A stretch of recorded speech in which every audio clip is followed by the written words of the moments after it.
Section में आपका स्वागत है। मैं हूं डिम्पी कालरा। तो खैर इस बीच आप मार्केट को देख पा रहे हैं, एक स्ट्रगलिंग मोड में है। कल भी बाजार ने काफ़ी तेज़ उतार चढ़ाव दिखाया। कल हालांकि कल तो रीज़न भी था क्योंकि कल ऑप्शंस की एक्सपायरी थी, वीकली ऑप्शंस की, लेकिन आज शुक्रवार है, ये हफ्ते का आखिरी दिन है और इस पूरे हफ्ते के अंदर या मैं बोलूँगा कि जो लास्ट शुक्रवार या थर्सडे से जो कार्नेज शुरू हुआ था मार्केट में, वो पूरा 5-7 दिन चला और उसके बाद अब धीरे धीरे जाके बाजार रिकवर तो उतना स्पीड से नहीं कर रहा, बट रोकने की कोशिश ज़रूर कर रहा है कि अब और गिरावट नहीं, बस अब और गिरावट नहीं, कुछ कुछ ऐसा मार्केट से फील आ रहा होगा आपको।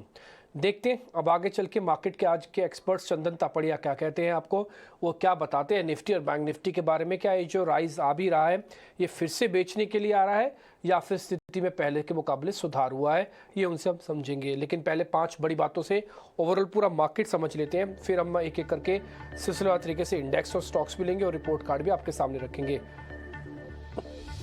पहले एक बड़ी बात आपको बताते हैं, ऊपरी स्तरों से फिर से मार्केट के अंदर दबाव आया है और आज 17,050 के आसपास आके हम ट्रेड कर रहे हैं। मार्केट के पास जो एक मेगा सपोर्ट एरिया है वो है 16,800 से 17,000 वाली रेंज। बाजार कुछ कुछ वहीं पे आके सपोर्ट ले रहा है। हम चार्ट के जरिए भी आपको दिखा चुके हैं, बता चुके हैं और आज फिर से आपको दिखाएंगे और बताएंगे। दूसरी इंपॉर्टेंट बात, बैंक निफ्टी। बैंक निफ्टी अगर आप देखें तो ऊंचाई से करीब 400 अंक फिसल चुका है। बैंक निफ्टी के लिए आज की जो रेंज थी वो 39,000 को बचाओ और 39,500 पे ले आओ। आज 39,500 दिखाने के बाद उसके ऊपर नहीं जा पाया बैंक निफ्टी और इसके नीचे ही आके वापस से ट्रेड कर रहा। और जो गिरावट जो आप 400 पॉइंट की देख पा रहे हैं, ये कुछ कुछ वही लिखी गई है। आते हैं तीसरी इंपॉर्टेंट बात पे, आईटी शेयरों से आज सपोर्ट मिल रहा है। वो सरप्राइजिंगली आज टीसीएस का एक मैनेजमेंट चेंज के बावजूद भी कुछ ज़्यादा डैमेज नहीं हुआ, ये एक अच्छा पॉइंट है। और सुबह हमने आपको बताया भी था अगर आपको टीसीएस नहीं लेना तो आप Infosys, HCL tech, tech Mahindra, इन तीनों शेयर्स पर आप और ध्यान रख सकते थे। आज अपनी स्क्रीन पर देख भी पा रहे होंगे एचसीएल टेक और टी इन्फोसिस का काफ़ी शानदार गेन मिला, जिससे इंडेक्स ओवरऑल ग्रीन में है। मीडिया, एफएमसीजी और सरकारी बैंकों में थोड़ा दबाव देखने को मिल रहा है। सरकारी बैंकों की एज सच कोई वेटेज नहीं है, सिर्फ ये मार्केट का प्ले है और वैसे एज सच कोई खास बड़ी वेटेज नहीं है। इंडिया विक्स पे आते हैं, करीब 4 पॉइंट नीचे आ चुका है और डॉ फ्यूचर्स इस समय करीब 40 अंकों की गिरावट के साथ ट्रेड कर रहे हैं। ये सारा लेखा जोखा हमने आपके सामने रख दिया ताकि आप अच्छे से एक बार समझ पाएं। प्रॉब्लम थोड़ी इंडिया विक्स से भी हमको मिल रही है कि इन स्पाइट ऑफ दिस के हम रिकवरी के अटेम्प्ट ले रहे हैं। इंडिया विक्स को बहुत ज़्यादा क्रैश या बहुत ज़्यादा नीचे नहीं आ रहा, ये 16 के आसपास से चल रहा है। हालांकि बहुत ज़्यादा बढ़ा हुआ भी नहीं है बट नीचे भी नहीं जा रहा है। आगे बढ़ते हैं, अब चंदन जी से हम समझें कि निफ्टी और बैंक निफ्टी पे क्या करना है। एक बार जरा रिपोर्ट कार्ड आपको और दिखा देते हैं।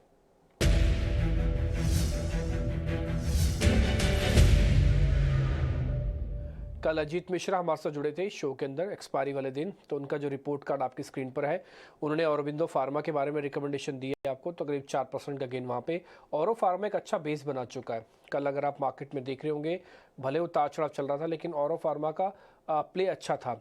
आईओसी, एचपीसीएल, बीपीसीएल कल काफ़ी अच्छा चल रहे थे क्योंकि हम अब $75 के भी नीचे आके ट्रेड कर रहे हैं क्रूड के अंदर, तो स्वाभाविक है आने वाले क्वार्टर्स इनके लिए काफ़ी अच्छे रहेंगे। रही बात निफ्टी की, तो उन्होंने कहा था कि किसी भी राइस पे आप एक बार ट्रेड ले सकते हैं और माफ़ कीजिए डिप पे, तो 930 तक का उनका टारगेट था और कल जो दिया था लेवल और उस पर करीब 1% का गेन आपको मिला होगा। तो जो सौदे थे कुछ छांट के हमने आपके सामने रख दिए। अब आगे बढ़ते हैं, चंदन तापड़िया से जुड़ते हैं। निफ्टी बैंक निफ्टी की 1 मिनट के लिए जरा प्लेट ले आइए और उसको एक बार देख लेते हैं, समझ लेते हैं कि इस समय की पोजीशनिंग कैसे बन रही है, क्योंकि हम एक्सपायरी के आसपास भी जा रहे हैं। ओपन इंटरेस्ट रोज चेक करना चाहिए और प्रीमियम थोड़ा सा बड़ा है। ये अच्छी बात है कि प्रीमियम हाई है, लेकिन बुरी बात उन लोगों के लिए है जिनको रोल करना पड़ जाएगा, क्योंकि इस बार भी रोल ओवर महंगा ना हो जाए। पिछली बार भी 300 पॉइंट देने पड़ गए थे बैंक निफ्टी के, कुछ कुछ ऐसा इस बार भी दिखेगा। खैर निफ्टी आप देख लीजिए, 1 से 1.25 पॉइंट का ओपन इंटरेस्ट आज है। प्राइस में कुछ ज़्यादा एक्शन नहीं है क्योंकि कल का मूव भी है थोड़ा और उतना स्ट्रॉन्ग पुल बैक नहीं आ रहा। ये जो 2% का ओपन इंटरेस्ट एथिकली देखा जाए तो कम है गिरावट के हिसाब से, जितनी गिरावट हम देख चुके हैं। और ये बैंक निफ्टी भी आप जो अपनी स्क्रीन पर देख पा रहे हैं, इसके अंदर तो बैंक निफ्टी बकायदा भी लाल निशान में है। 39,500 टेक्निकली बहुत ज़्यादा इंपॉर्टेंस नहीं रखेगा, लेकिन ऑप्शंस के हिसाब से बहुत इंपॉर्टेंट है क्योंकि 39,500 की जो ऑप्शंस पे जो चेन बनी हुई है वो थोड़ा रेजिस्टेंस प्ले करवाएगी। तो इसलिए आज आप देख रहे हैं यही हाई बनने के बाद ये शेयर इंडेक्स फिसल के लाल निशान में आ गया। अब चंदन जी से समझने का समय है कि क्या किया जाए। चंदन सर बहुत बहुत शुक्रिया, थैंक यू वेरी मच।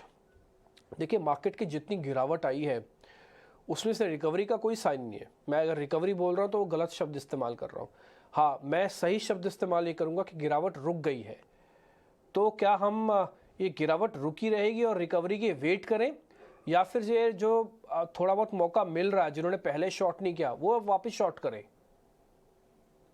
जी देखिए, जहाँ तक प्राइस सेटअप की बात कर रहे हो, कल के दिन नीचे के स्तर से बाजार में रिकवरी हुई, लगभग 16,850 के लो बनाए। आज गैप अप हुआ, बट कंसर्न ये है कि ऊपर के लेवल को होल्ड नहीं कर पा रहा है। इवन पिछले 4-5 दिनों में भी देखूँ तो बाजार में हर दिन बाउंस आ रहे थे, बट बाउंस के बाद फॉलो अप आना बहुत ज़रूरी है। बट कम से कम अच्छी बात ये है कि कल के दिन बाजार उठा-पटक के बाद हल्का-सा पॉजिटिव बंद हुआ। आज भी ज़रूर ऊपर से डिप आया है, की लेवल को होल्ड नहीं कर पाया, बट अपने आप को फिर भी प्रीवियस डे के क्लोजिंग के ऊपर टिकाए हुए हैं। तो मेरे हिसाब से कहीं न कहीं ऐसा अर्ली साइन मिल रहा है कि बाजार में एक बार के लिए बिकवाली खत्म हुई है। ये कहना मुश्किल रहेगा कि यहाँ पे तेज़ी स्टार्ट हुई है, बट यस, बिकवाली कहीं न कहीं नीचे में थमती हुई नज़र आ रही है। बट ऊपर में देखें 17,177 और 17,200, 17,171 और 17,250, ये 2 हर्डल है। ये लेवल निकलेंगे तभी बाजार में वापस नई तेजी का रुख बनेगा। अदरवाइज़ हमें वापस एक हल्के से लोअर बैंड के दायरे में ट्रेड करना पड़ेगा। एज़ ऑफ नाउ 16,850, 16,666 2 नीचे में बड़े सपोर्ट है। ऊपर में 17,250 बड़ा हर्डल है। ये लेवल का दायरा जब निकले तब जाके बाजार में तेजी या मंदी का कोई क्लियर पिक्चर बनेगा।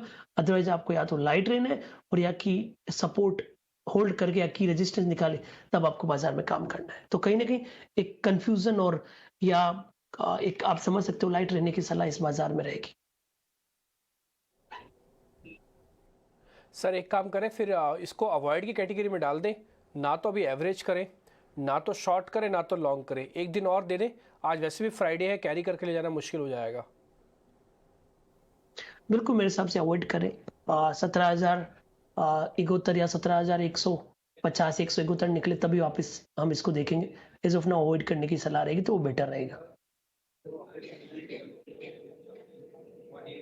अभी प्लेट देख पा रहे थे, इस पे एक पे हमने होल्ड लिखा और एक पे हमने अवॉइड लिखा है। अवॉइड उन लोगों के लिए है जिनके पास थोड़ा पुराना पोजीशंस हैं या कुछ वो एक्सपेरिमेंट करना चाह रहे हैं, तो रुक जाइएगा। उनको करना क्या, उनको ये होल्ड करना है। कहाँ तक होल्ड करना अब आपको देखे होंगे। अगर आप स्टॉप लॉस और टारगेट को देख रहे हो ना, तो एक करीब करीब 400 पॉइंट की रेंज है, 17,250 से 16,850 की।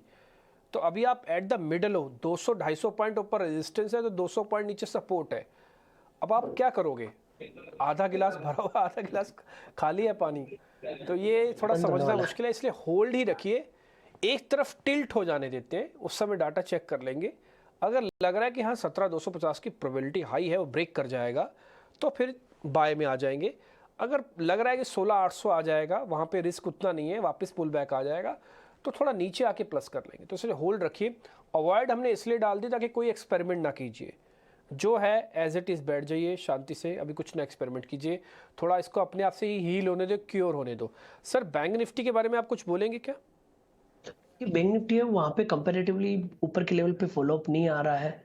और निराशा ये है कि निफ्टी ज़रूर आईटी काउंटर की वजह से अपने आप को होल्ड किया, but bank Nifty immediate level को सरपास करके डिसाइसिव मूव देने के लिए तैयार नहीं है। तो आई थिंक 39,400, 500 वापस निकले तभी स्टेबिलिटी आएगी। अदरवाइज़ नीचे में वापस 38,888, 38,500 तक लेवल रिविज़िट हो सकता है।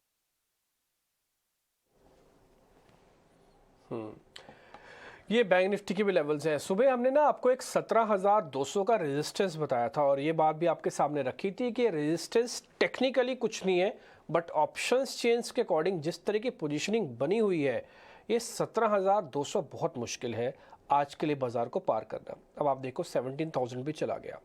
अब अपने स्क्रीन पर निफ्टी को एक बार दिखाइए, 17,000 चला गया। अगर आप काम एक कर सकते हैं तो आप 23 मार्च की एक्सपायरी है, उसकी एक ट्रेड दिखा सकते हैं तो दिखा दीजिए। 17,200 की कॉल, 23 मार्च की 17,200 की कॉल का अगर शीट एक बार प्राइस लेके आ सके आप, तो एक बार दिखाते हैं। उसके अंदर एक इंपॉर्टेंट पॉइंट है बताने के लिए, और एक पुट भी बताइएगा। एक पुट भी दिखाना है इसकी बाद में जब मैं बोलूँगा। 17,200 ये 118 की नहीं है, ये आपका 29 मार्च की आ गई। 23 मार्च की अगर आपके पास अवेलेबल हो तो वो दिखाइएगा। और यही कॉल भी और यही पुट भी, दोनों अगर आप दिखा, उसमें आपको मैं जो पॉइंट बताने जा रहा हूँ ये बताने जा रहा हूँ कि कॉल राइटिंग एग्रेसिव हो रही है। बाजार के अंदर कॉल्स के जैसे ही प्रीमियम बढ़ते हैं और कहीं भी थोड़ा भी मार्केट के अंदर समझ में आता है तो तुरंत कॉल्स को राइट कर दिया जाता है। ये आप अपनी स्क्रीन पर देख पा रहे होंगे 71% का ओपन इंटरेस्ट एडिशन, 22% ये टूट गई। और अगर इसका आज का मैं हाई और लो आपको बता दूं ना तो ये आप बड़े हैरान हो जाएंगे सुन के इसके अंदर। इसका आज का जो हाई बना था 117 था, 109 पे खुली थी, 117 का मतलब जैसे ही खुली वैसे ही कॉल पिटना शुरू हो गई। अब सेम अब 23 मार्च की 17,200 की पुट दिखाइए, यहाँ पर आप देखेंगे बिल्डअप भी कम है और प्राइस एक्शन भी कम है। ये रिकवर हो रहा है इसलिए -4% है, लेकिन ये परसेंटेज में कुछ ज़्यादा फॉल नहीं था इसके अंदर जो शुरुआत में खुला था। ये कहने का मतलब है कि कॉल राइटिंग एग्रेसिव है और पुट बाइंग नहीं हो रही। तो इसका मतलब ये है कि बाजार हो सकता है एक सपोर्ट ले भी ले, बट अभी आपको मूड में नहीं है कि बहुत ज़बरदस्ती एवरेज करवा लीजिए। इसलिए चंदन जी जो बात अभी आपसे कह रहे थे ना, मैं इसको जस्ट प्रूफ कर रहा था लेवल के साथ कि देखिए हमारे एक्सपर्ट ने कितनी बारीकी से उस चीज़ को नोटिस किया जो हम आपको लेवल्स के साथ सिर्फ प्रूव करवा रहे हैं। बस इतना ही काम था। आगे बढ़ते हैं, सीधा शेयर्स पे आते हैं। तो पहले तेज़ी वाले शेयर्स आपकी स्क्रीन पर आएंगे।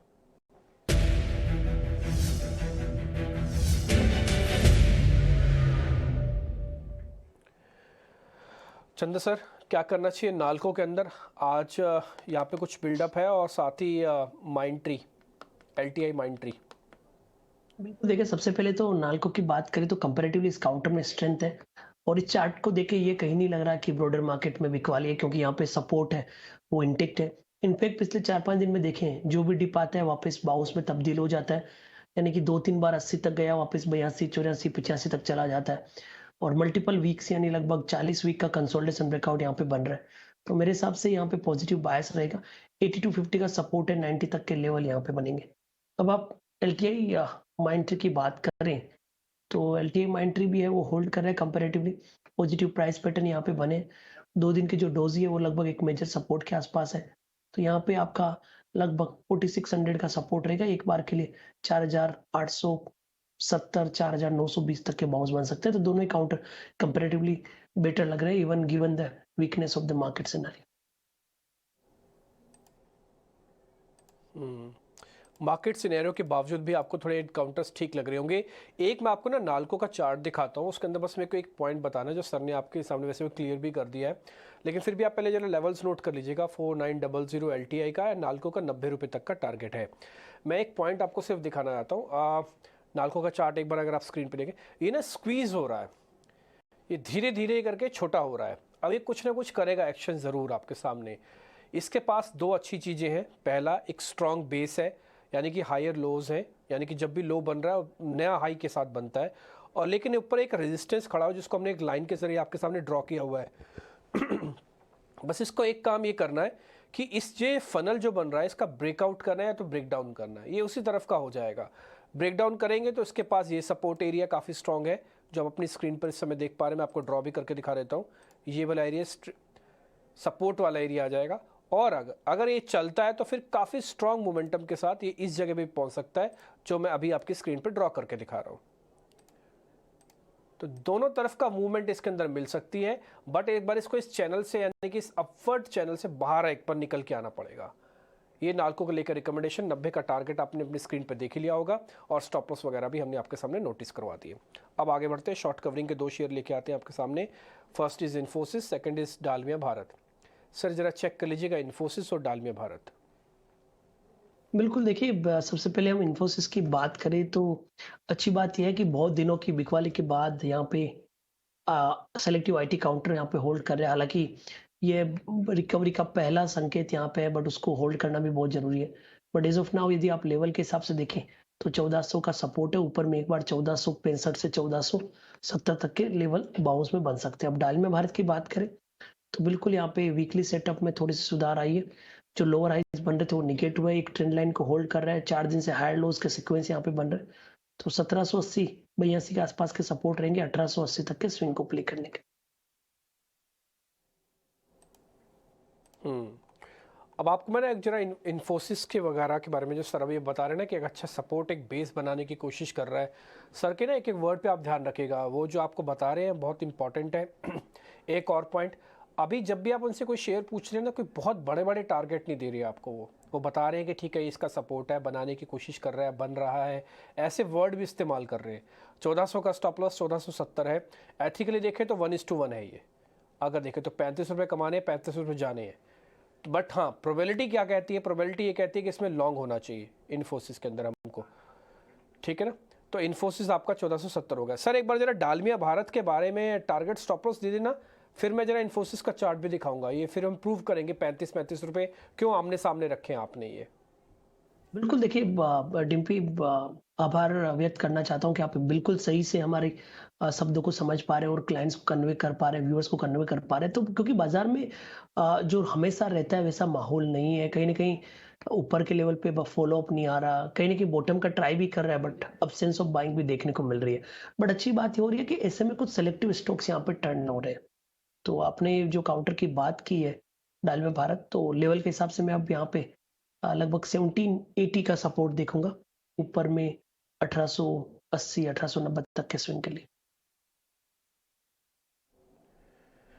ओके ठीक है, 1880 1890 तक का स्विंग आप ले सकते हैं। ये जो वर्ड एक और ऐड किया है सर ने, ये भी बड़ा गौर करने वाला है। स्विंग है। 3 तरह के ट्रेडर टिपिकली मार्केट के अंदर होते हैं पार्टिसिपेंट। या तो एक लॉन्ग टर्म होगा जिसको कोई फर्क नहीं पड़ता, एसआईपी चालू करो खत्म कहानी। दूसरा जो मौसमी होता है, मौसम के हिसाब से आता है, that is called swing trader. एक होता है इंट्राडे ट्रेडर जिसको काम करना ही करना है रोज का, उसका तो बिजनेस ही यही है अब ये। हाँ, तो स्विंग ट्रेडर, जो स्विंग ट्रेडर है उनके लिए समय काफ़ी अच्छा है। वो रेजिस्टेंस को भी रिस्पेक्ट करेगा और सपोर्ट को भी रिस्पेक्ट करेगा। अब आते हैं इन्फोसिस का चार्ट, एक बार जरा वो क्लियर कर देते हैं। लेवल्स आपकी स्क्रीन पे भी आ जाएंगे। इन्फोसिस क्यों सर कह रहे हैं कि आपको 35 रुपये मिल सकते हैं, 35 रुपये जा सकते हैं? ये 1:1 क्यों बन रहा है? आप चार्ट देखेंगे ना, आपको खुद से पता लग जाएगा। आप देखेंगे जितनी बार सपोर्ट है ना उतनी बार बार रेजिस्टेंस भी है। मैं आपको दिखा देता हूँ क्लीन करके हुए, देखिएगा। ये 1 बार का रेजिस्टेंस, ये 2 बार का रेजिस्टेंस और ये 3 बार का resistance. Same with the support, ये 1 बार के सपोर्ट, ये 2 बार के सपोर्ट है, ये तीसरी बार की सपोर्ट है। अभी तो चर्निंग हो रही है इसके अंदर, अभी तो आपस में गुत्थम गुत्था हो रही है, नहीं कि आपस में इनकी लड़ाई हो रही है। अभी देखना होगा कि हाँ क्या हो सकता है आगे। तो इसलिए हाँ, ये बात अच्छी है कि आप रेजिस्टेंस पे बेचिए, आप सपोर्ट पे खरीद लीजिए। इसलिए स्विंग वर्ड इस्तेमाल हुआ, इसलिए बार बार हो रहा है कि बेस पे आके ले लो और ऊपर जहाँ पे रेजिस्टेंस है वहाँ पे आके बेच दो। बेस क्या है? यह थोड़ा सा नीचे आ जाए तो आपका बेस है। ऊपर क्या है? 1470 आपका रेजिस्टेंस है। तो ये हमने आपके सामने प्रूव कर दिया। सर ने जो आपने लेवल्स दिए वो अब आपको अच्छे से क्लियर हो रहा होगा कि क्यों है। ये हमने खास शो इसीलिए डिज़ाइन किया है ताकि इसके अंदर अर्निंग और लर्निंग दोनों का कंसेप्ट हो जाए एक साथ ही। आगे बढ़ते हैं, आप कुछ मंदी वाले शेयर्स की तरफ बढ़ते हैं। जरा ये चेक कर लेते हैं शेयर्स में आज मंदी कहाँ कहाँ पे बन रही है। तो जरा वो शेयर्स आपकी स्क्रीन पर आएंगे।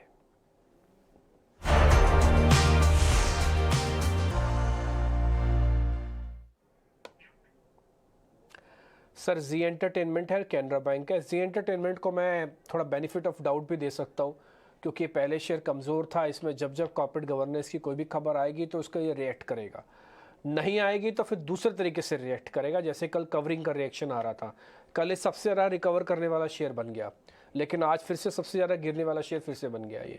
तो एक दो जी एंटरटेनमेंट और कैनरा बैंक दोनों को चेक कर लो सर आप।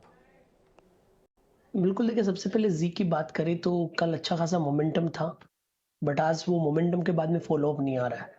तो मोमेंटम के बाद फॉलो नहीं आ रहा है तो इंडिकेशन दे रहा है कि कंसर्न्स है। बट अगेन कल की कैंडल देखें तो साफ ये भी समझ में आ रहा है कि 187 का मेजर सपोर्ट ले रहा है। तो कन्विक्शन तो नहीं होगा बड़ा यहाँ पे, चाहे आज शॉर्ट के बिल्टअप हो, क्योंकि कल का जो मूवमेंट था उसका जस्ट करेक्टिव मूव यहाँ पे देखने को मिल रहा है। तो मेरे हिसाब से डिप आ सकता है, बट 193 तक का डिप आना चाहिए, उससे ज्यादा नहीं। तो मौजूदा लेवल से 2-2.5% तक करेक्शन बनेगा, उससे ज्यादा समझ में नहीं आ रहा। बट केनरा बैंक की बात करें तो केनरा बैंक में वीकनेस यहाँ पे बनी है और पहला जो लेवल आ रहा है वो 268 के आसपास आ रहा है। 268 तोड़ता है तो फिर 250 भी जा सकता है। तो एज ऑफ नाउ आज जो बाउंस हुआ वापस एक परफेक्ट बेरिश कैंडल में तब्दील हुआ है। तो 285 के सेल के स्टॉप लॉस से आप इसको एक बार 268 के लिए प्ले कर सकते हो।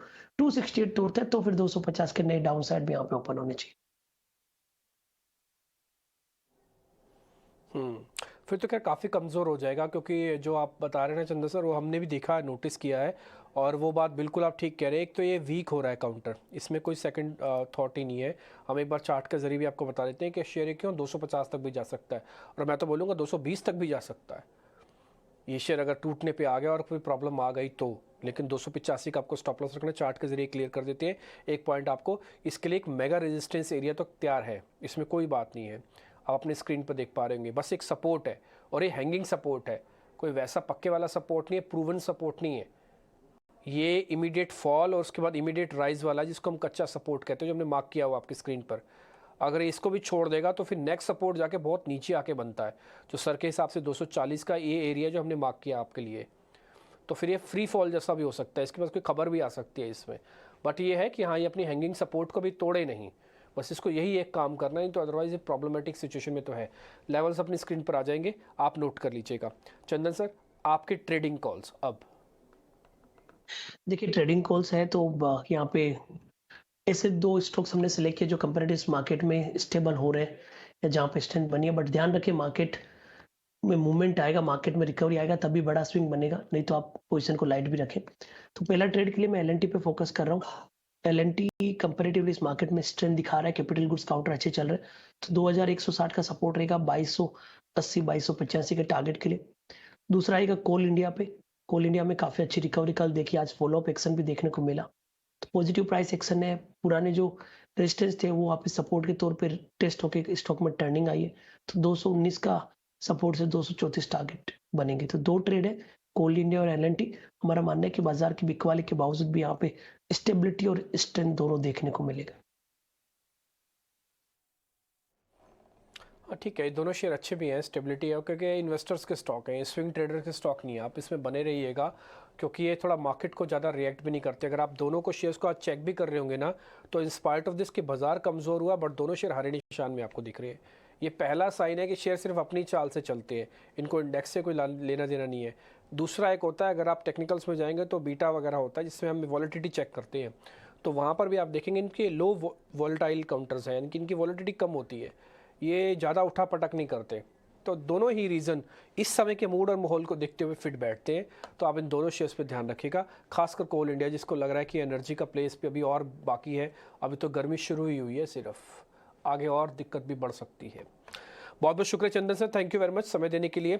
ये टफ फाइट रहा होगा, वीक रहा होगा आपके लिए भी, बहुत मेहनत की है। हैप्पी वीकेंड सर, एंजॉय कीजिएगा। मंडे को फिर से देखते हैं बाजार कैसा रहता है। बहुत बहुत शुक्रिया, थैंक यू वेरी मच आज समय देने के लिए। फिलहाल इस कार्यक्रम से भी इतना ही, नमस्कार।